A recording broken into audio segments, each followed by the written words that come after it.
and welcome back to my channel.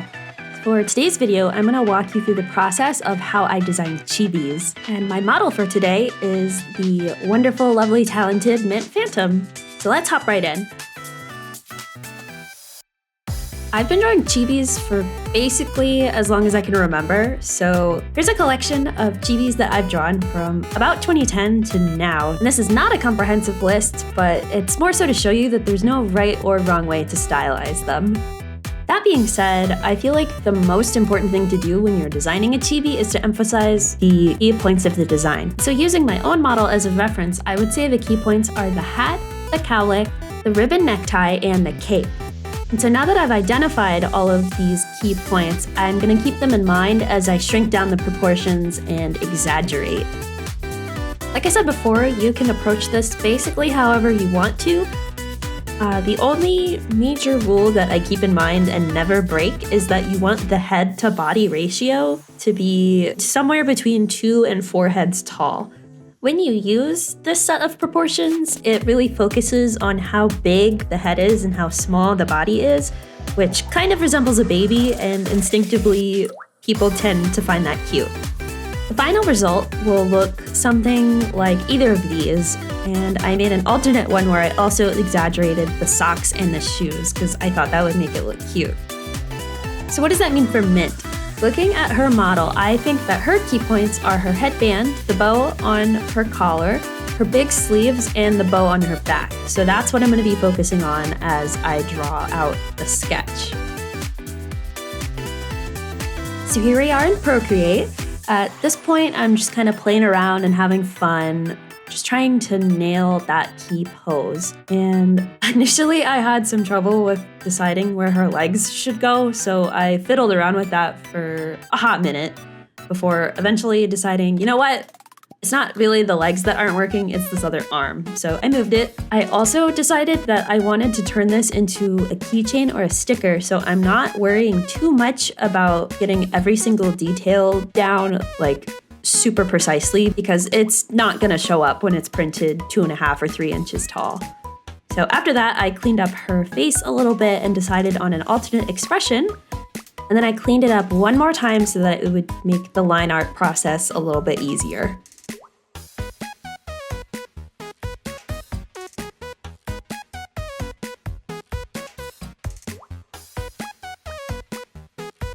So at this point, it's nothing too crazy to write home about. I'm just going right in there with my line art brush. And I'm making sure not to get too into the weeds about it, like I said before, because when this is printed, all of those tiny details are going to disappear. So I'm trying to keep it a nice mix between thicker and thinner lines, but mostly thick. It's kind of it until I get to coloring, so I'll let you just enjoy it.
So once all of the line art's been prepped, I start coloring, and I'm gonna keep everything mostly flat. You'll see in a little bit that I apply a little bit of a textured gradient to certain areas just to make it pop a little, but this doesn't need a lot of shading to make a statement, so I'm gonna keep it pretty simple.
You might have noticed it earlier, but I did separate both of the expression parts.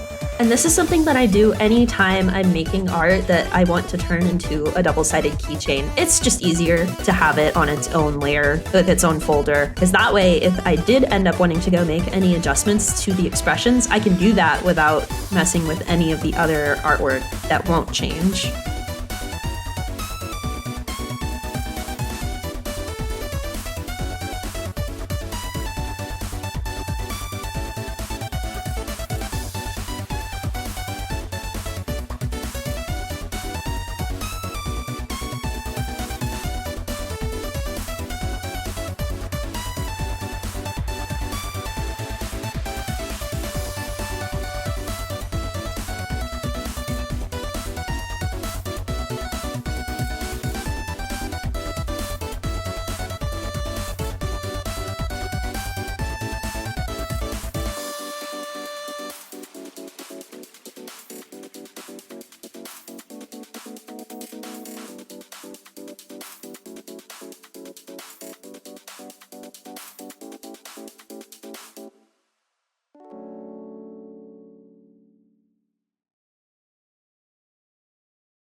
At this point, I also started going in and filling out the little heart background. I didn't have a super clear vision for this besides wanting it to match the color scheme of her outfit, so I kind of just played around here for a while. While I was working on this, I also decided that I wanted to make some additional keychains that matched it, like Doki Bird and Doobie and Mini Nightmare, so I also wanted it to kind of be a template, so it's a little bit difficult when you're gonna end up using it for 4, 5, 6, 10 different characters. But if that's something that you're interested in, please leave a comment below and let me know what VTuber you would want to see as a chibi keychain.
After I made sure that all of the final artwork was ready to go, I put it on a new canvas and started adding my color adjustments, effects, you name it. Since this is getting printed, I'm not gonna go too super crazy with it.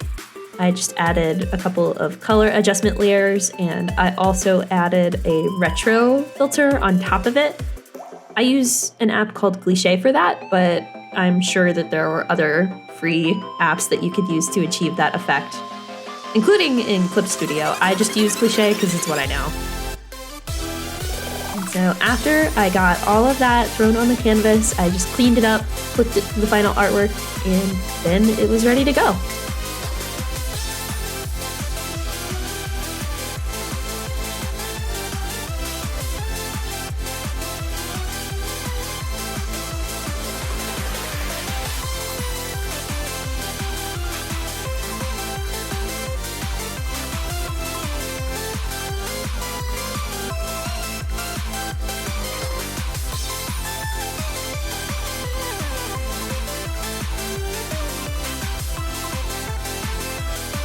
I also made a cute background for the purpose of posting this piece of art online.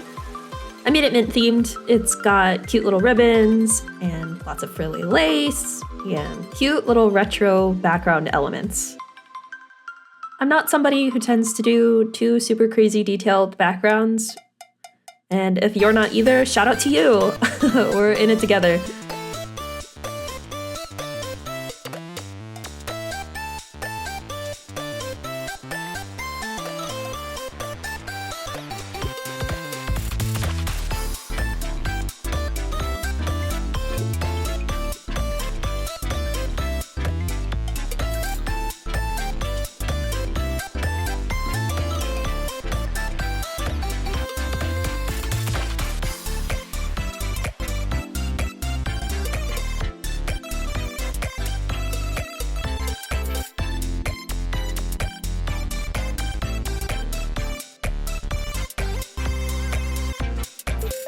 And that about sums it up. I really appreciate your guys' support on the last video that blew up, which I never imagined would happen. That's crazy. So thank you all again. And be sure to check that video out if you want some tips and tricks on how to draw retro anime. If you enjoyed this video or you have an idea for a video you'd like to see me make, be sure to leave a comment. See you next time!